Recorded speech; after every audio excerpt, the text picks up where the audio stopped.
டேட்டாபேஸில் எப்படி டேபிள்ஸும் ஃபீல்ட்ஸும் ஆட் பண்ணுறது பார்க்குறோம். ஸோ இந்த டேட்டாபேஸ் செலக்ட் பண்ணணும். இதில் வந்து பப்ளிக்குள்ளே ஸ்கீமாக்குள்ளே டேபிள்ஸ் இருக்கும். ஸோ இதுக்குள்ளே இந்த டேபிள்ஸை கிளிக் பண்ணி கிரியேட் டேபிள். ஸோ இதில் ஃபஸ்ட்டு டேபிள் நேம் கொடுக்கணும். அதுக்கப்புறமா நம்ம ஃபீல்ட்ஸ் எல்லாம் ஆட் பண்ணணும். So table name for example company அப்படின்னு கொடுத்துக்கிறேன். ஃபீல்ட்ஸ் ஆட் பண்ணுறதுக்கு இந்த காலம் செக்ஷனுக்குள்ளே போகணும். இதில் இந்த ப்ளஸ் கீயை ப்ரெஸ் பண்ணணும் ஃபீல்ட்ஸ் ஆட் பண்ணுறதுக்கு. ஸோ ஃபஸ்ட்டு வந்து நான் கம்பெனி நேம் கொடுத்துக்கிறேன். இது வந்து கேரக்டராக இருக்கும். ஸோ கேரக்டர் வேரியிங் அப்படின்னு ஒரு டேட்டா டைப் இருக்கும், அதை செலக்ட் பண்ணிக்கிறேன். கேரக்டர் வேரியிங், அப்புறம் எவ்வளோ லென்த் வேணும் அப்படிங்கிறது. ஓகே, அடுத்தது வந்து நீங்கள் இப்போ நாட் நல்லா இருக்கணும் அப்படின்னா இங்கே இது நோ கொடுத்துக்கலாம். ஸோ இப்போ சிம்பிளாக இருக்கணுங்கிறதுக்காக இந்த ஃபீல்டுக்கு அப்படியே கொடுத்துக்கலாம். அடுத்தது வந்து நான் வந்து ஒரு ஐடி இன்சர்ட் பண்ண போகிறேன். ஸோ கம்பெனி ஐடி, இதுக்கு இது வந்து ஒரு நியூமரிக்கல் வேல்யூ. ஸோ இங்கே நியூமரிக்கல்னு கொடுத்துக்கலாம். எத்தனை ஃபீல்டு வேணும் அப்படின்னு. ஸோ நான் ஒரு 8 ஃபீல்ட்ஸ் ஃபார் எக்ஸாம்பிள். ஸோ இதை வந்து நான் ப்ரைமரி கீயை செட் பண்ண போகிறேன். ஸோ இதுக்கு எஸ் ஆப்ஷன் சேவ் பண்ணிடலாம். ஸோ நம்ம இப்போ கம்பெனி அப்படிங்கிற டேபிள் கிரியேட் ஆயிடுச்சு. ஸோ இதை கிளிக் பண்ணி வியூ டேட்டா அதுக்குள்ளே போயிட்டு ஆல் ரோஸ் அப்படின்னு செலக்ட் பண்ணால் நம்மளோட டேபிள் ஸ்ட்ரக்சர் வந்து இங்கே டிஸ்பிளே ஆகும். எந்தெந்த ஃபீல்ட்ஸு என்ன டேட்டா டைப் அப்படிங்கிறது. அதுக்கப்புறமா நம்ம வந்து அதில் வந்து வேல்யூஸை கூட ஆட் பண்ணிக்கலாம். ஸோ இங்கே நம்மளுக்கு அந்த ஃபீல்ட் நேம்ஸ் வரும், அதுக்கப்புறம் வேல்யூஸ் ஆட் பண்ணணும். ஸோ இதே இது நம்ம வந்து ப்ரோக்ராமேட்டிக்கலாக மாடல்ஸ் கிரியேட் பண்ணி பண்ணுவோம். ஸோ இப்போ பார்த்தீங்கன்னா இந்த டேபிள் நேம் எந்த டேபிள்னா கம்பெனி அப்படிங்கிற டேபிள் நேம்குள்ளே சி நேம்னு ஒரு ஃபீல்டும் சிஐடிங்கிற ப்ரைமரி கீ ஃபீல்டும் இருக்குது. ஸோ இப்போ இதுக்கு வந்து கேரக்டர்னால இந்த பாக்ஸ் ஓப்பன் ஆகுது. So for example company name கொடுத்துக்கிறேன். அடுத்து நியூமரிக் ஃபார் எக்ஸாம்பிள் 12. அதே மாதிரி அடுத்த கம்பெனி நேம். ஸோ இப்போ நான் இந்த இதை வேல்யூ கொடுக்காம ப்ரைமரிக்கு வேல்யூ கொடுக்காம நான் டேபிளில் ஸ்டோர் பண்ணுறேன் அப்படின்னா இங்கே நம்மளுக்கு எரர் காமிக்கும். ஸோ ப்ரைமரி கீ வந்து எப்பயுமே நல்லா இருக்க முடியாது அப்படின்னு. ஸோ இதில் வந்து நம்ம கண்டிப்பாக வேல்யூஸ் கொடுக்கணும். ஸோ இனி நம்ம சேவ் பண்ணிக்கணும், மறக்காமல் சேவ் பண்ணணும், இல்லாட்டி நமக்கு டேட்டா சேவ் ஆகாது. ஓகே, இப்போ இதை வந்து நம்ம எப்படி மாடல்ஸ் கிரியேட் பண்ணி ப்ரோக்ராமில் பண்ணுறது அப்படிங்கிற பார்க்கலாம். ஸோ விஷுவல் ஸ்டுடியோ போய்க்கலாம். ஸோ இதெல்லாம் நம்ம கனெக்ஷன் ஆல்ரெடி கிரியேட் பண்ணிட்டோம் சீக்வலைஸ்க்கு. ஸோ இந்த கனெக்ஷன் வேரியபிளை எடுத்து நம்ம மாடல்ஸ் கிரியேட் பண்ணணும். ஸோ மாடல்ஸ் அப்படிங்கிறது ஒன்றும் இல்லை, நம்மளோட டேபிள் ஸ்ட்ரக்சர் எப்படி இருக்கணும் அப்படின்னு சொல்கிறதுக்கு தான் இந்த மாடல்ஸ். ஸோ டிஃபைனுங்கிற மெத்தட் யூஸ் பண்ணணும். டிஃபைன் வந்து 2 பேராமீட்டர் எடுக்கும். ஒன்று வந்து ஃபஸ்ட்டு டேபிள் நேம் என்ன அப்படின்னு. ஸோ நம்ம கம்பெனி அப்படிங்கிற டேபிள் நேம் கிரியேட் பண்ணியிருக்கோம். இப்போ எம்ப்ளாயி அப்படிங்கிற டேபிள் நேம் கிரியேட் பண்ணலாம். சேம் இந்த ஒர்க் பிளேஸ் டேட்டாபேஸ்க்குள்ள எம்ப்ளாயி டேபிள் நேம்.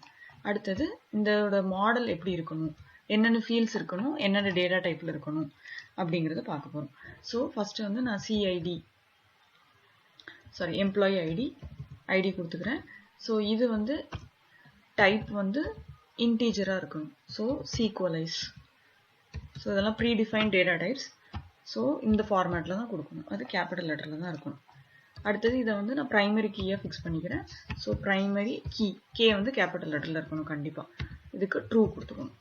ஓகே, அடுத்தது இதே மாதிரி நான் வந்து எம்ப்ளாயி நேமும் மாடல் இருக்கணும்னு நினைக்கிறேன். ஸோ எம்ப்ளாயி நேம் கொடுத்துக்கிறேன். நேம் வந்து நம்மளுக்கு வந்து ஸ்ட்ரிங்காக இருக்கணும். அங்கே நம்ம கேரக்டர்னு கொடுத்தோம், இங்கே வந்து ஸ்ட்ரிங்னு கொடுக்கணும். ஸோ இது வந்து ப்ரைமரி கீ கிடையாது. ஸோ இதை வந்து எடுத்துடணும். ஓகே, அடுத்தது வந்து நம்மளுக்கு வந்து இந்த சீக்வலை வச்சு சின்க்னு ஒரு மெத்தட் இருக்குது. இந்த சின்க் மெத்தட் என்ன பண்ணும் அப்படின்னா, நம்மளோட டேபிள் வந்து எக்ஸிஸ்டிங்காக இருந்தது அப்படின்னா அது சொல்லும் ஆல்ரெடி டேபிள் எக்ஸிஸ்ட் அப்படின்னு. இல்லாட்டி அப்படின்னா இந்த டேபிள் இல்லாமல் இருந்ததுன்னா இந்த புது டேபிளை கிரியேட் பண்ணும். ஸோ இதை கன்ஃபார்ம் பண்ணிக்கிறதுக்கு நம்ம வந்து இந்த சின்க் மெத்தட் யூஸ் பண்ணுறோம். ஸோ சின்க்குங்கிறது ப்ராமிஸ் பேஸ்ட். ஸோ ப்ராமிஸ் எல்லாமே வந்து தென் ஃபங்க்ஷனுக்குள்ளே நம்ம வந்து ரிட்ரீவ் பண்ணிக்கணும். ஸோ ஒரு ஃபங்க்ஷன் கிரியேட் பண்ணிடுறேன்.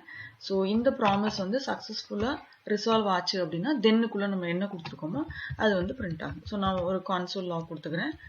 For example sync. ஸோ இப்போ இதை வந்து நம்ம ரன் பண்ணி பார்க்கலாம். சேவ் பண்ணிவிட்டு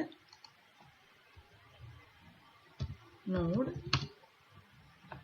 மை சர்வர்ங்கிறது file name. So node my server அப்படின்னு கொடுக்கணும்.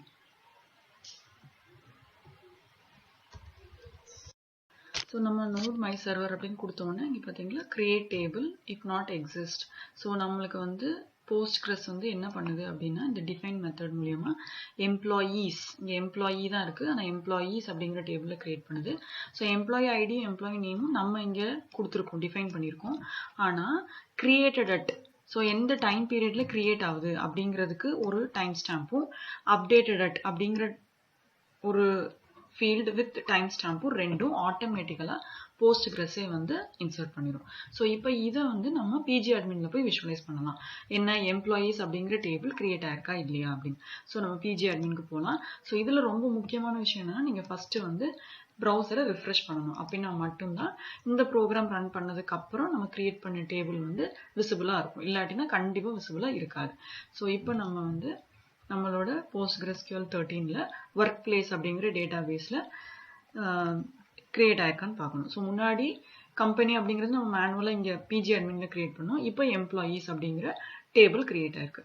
ஸோ இதை நம்ம வியூ பண்ணி பார்க்கறதுக்கு வியூ எடிட்டில் ஆல் ரோஸ் போனோம் அப்படின்னா நம்ம என்னென்ன ஃபீல்ட்ஸ் அங்கே கொடுத்தோமோ, மாடலில் கொடுத்தோமோ அந்த ஃபீல்ட்ஸ் எல்லாம் இங்கே கிரியேட் ஆயிருக்கும். ஸோ இப்படி கிரியேட் ஆயிருந்ததுன்னா நீங்கள் உங்களோட டேபிளை சக்ஸஸ்ஃபுல்லாக கிரியேட் பண்ணிட்டீங்க அப்படின்னு அர்த்தம். ஸோ இதுக்கு வந்து நம்ம எப்படி வேல்யூஸ் கொடுக்கறது அப்படிங்கிறத நம்ம பார்க்கலாம். ஸோ இது வந்து ஒன்றும் இல்லை, இயரு, டே, மந்த், இயர் எல்லாமே கலந்த ஒரு டைம் ஸ்டாம்பாக இருக்கும், டைம் ஜோன். அதை நம்ம கொடுக்குறத அடுத்த வீடியோவில் பார்க்கலாம். ஸோ இப்படி தான் நம்ம வந்து மாடல்ஸ் மூலியமாகவும் நம்ம டேட்டாபேஸில் டேபிள்ஸ் கிரியேட் பண்ணலாம், இல்லை டேரெக்டாக நம்ம விஷுவல் டூல் மூலியமாகவும் டேட்டா கிரியேட் பண்ணி அதில் ஃபீல்ட்ஸ் இன்சர்ட் பண்ணுறதை இந்த வீடியோவில் பார்த்தோம்.